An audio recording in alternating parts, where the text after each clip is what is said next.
Rosalie a un problème. Son mari ne la satisfait pas aussi.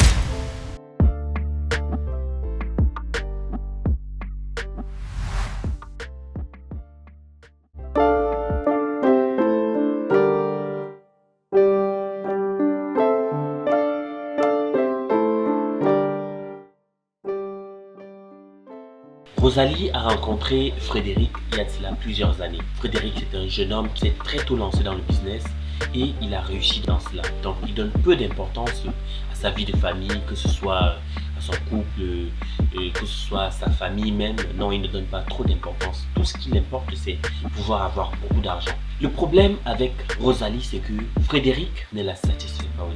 Frédéric, après avoir rencontré Rosalie, il a très rapidement fait d'aller se marier, que ce soit à l'église, que ce soit à la mairie. Ils se sont mariés, clairement. Donc ils voulaient légaliser les choses avec Rosalie. Mais seulement 80% du temps, Frédéric est dans ses bureaux, dans ses affaires, voyage. Donc il n'est jamais à la maison avec Rosalie. Et lorsqu'il est même à la maison, il est presque toujours sur son téléphone en train de regarder soit des vidéos sur TikTok, soit regarder des vidéos sur YouTube, ou alors échanger avec ses amis, ses copains, parler de leurs histoires, parler des femmes, parler de leurs sorties, parler de leur business, de l'argent qu'ils vont se faire, des maisons qu'ils vont construire, et parler de tout, et parler de rien. Rosalie cache ce malaise parce que la réalité c'est que son mari ne dure pas sur elle. Et ils le font généralement tout au plus, du moins une fois par mois. Voilà les plaintes de Rosalie. Rosalie veut divorcer.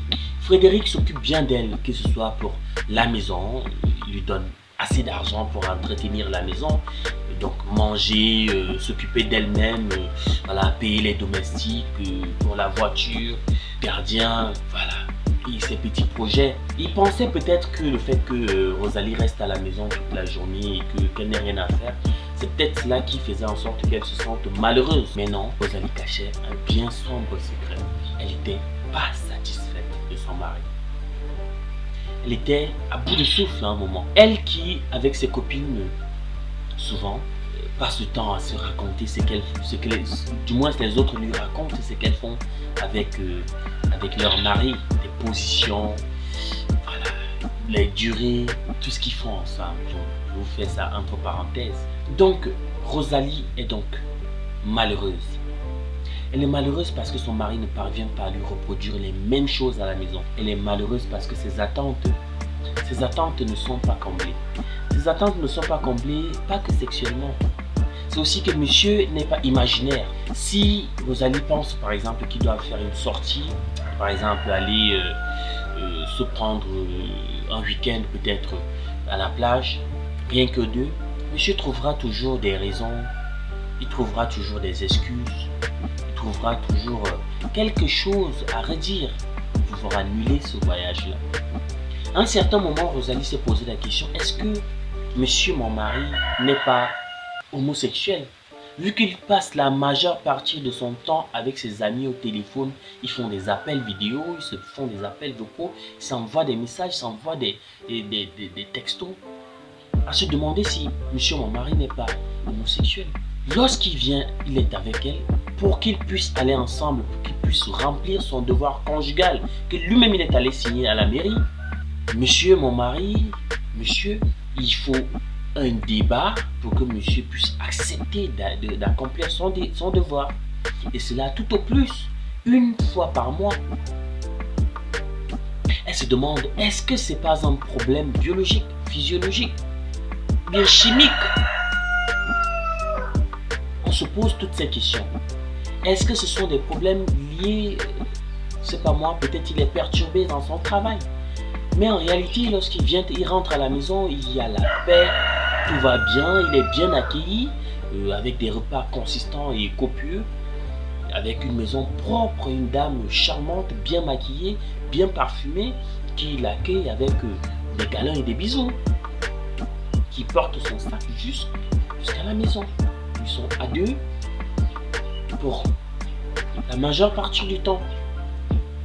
Est-ce que c'est un problème physiologique? Est-ce que c'est un problème lié à autre chose? Est-ce que quelque chose peut justifier cela? C'est ce que Rosalie demande. Mais jusqu'ici, elle est à bout de souffle. À force de supporter, à force de tolérer, à force de cacher cela à ses copines, à force de cacher cela à sa famille, Rosalie est malheureuse. C'est une femme qui vit dans une tonne d'or. C'est une femme qui vit, qui mange, qui s'habille bien, mais elle est malheureuse. Elle ne parvient pas à jouir de son bonheur. Elle ne parvient pas à jouir de son mariage. Qu'est-ce qu'il faut faire?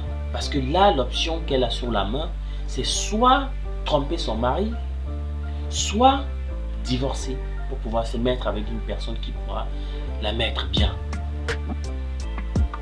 Bien, pas que financièrement, parce que Rosalie, entre-temps, elle a reçu des financements de la part de monsieur son mari, qui est un grand entrepreneur, et elle a ouvert des petites agences qui lui donnent voilà, de la consistance financière.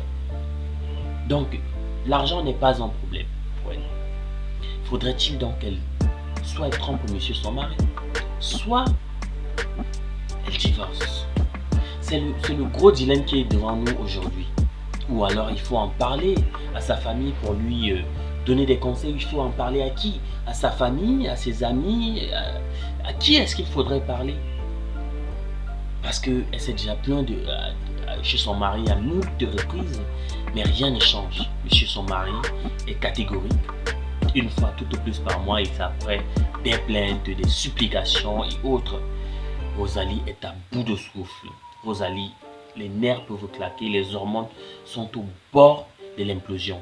Faut-il divorcer? Faut-il le tromper? Faut-il en parler avec sa famille? Si vous étiez dans cette situation, qu'auriez-vous fait? Est-ce que vous seriez allé avec le premier venu?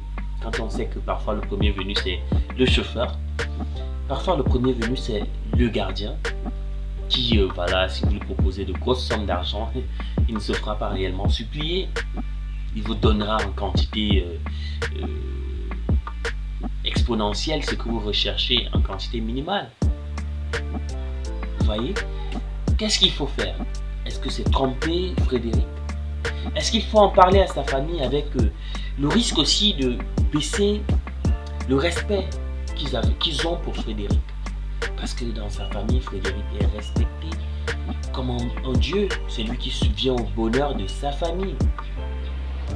Donc, lorsque ce genre d'histoire va exploser, il ne sera plus vu comme un homme viril, l'homme qui subvient, le vrai homme, l'homme alpha. Celui qui subvient au bonheur de sa famille, celui qui met sa femme bien, celui qui est autoritaire, celui qui dirige le monde de fer. Il ne sera plus vu de cette façon-là. Qu'est-ce qu'il faut faire? Est-ce qu'il faut en parler à ses amis? Ses amis qui le voient aussi peut-être comme le alpha qui se fait passer. Parfois, généralement, elle entend, il parle de femmes et autres. Peut-être que Frédéric a une aventure d'ailleurs. Est-ce qu'il faudrait qu'elle creuse cette piste-là? Mais jusqu'à ne pas pouvoir satisfaire sa femme une seule fois par mois, c'est difficile chez Rosalie. Faut-il donc qu'elle divorce?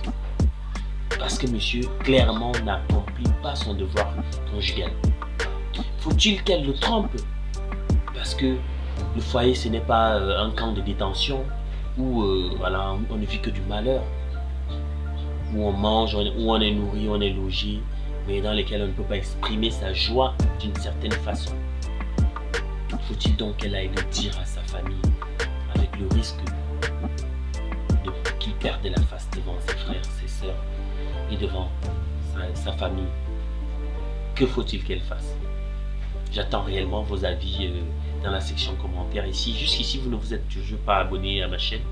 N'hésitez surtout pas, faites-le et partagez cette histoire avec plein de personnes. Invitez vos copines afin de pouvoir créer une communauté énorme, afin de partager de belles histoires, afin de partager de belles expériences ensemble. Ciao!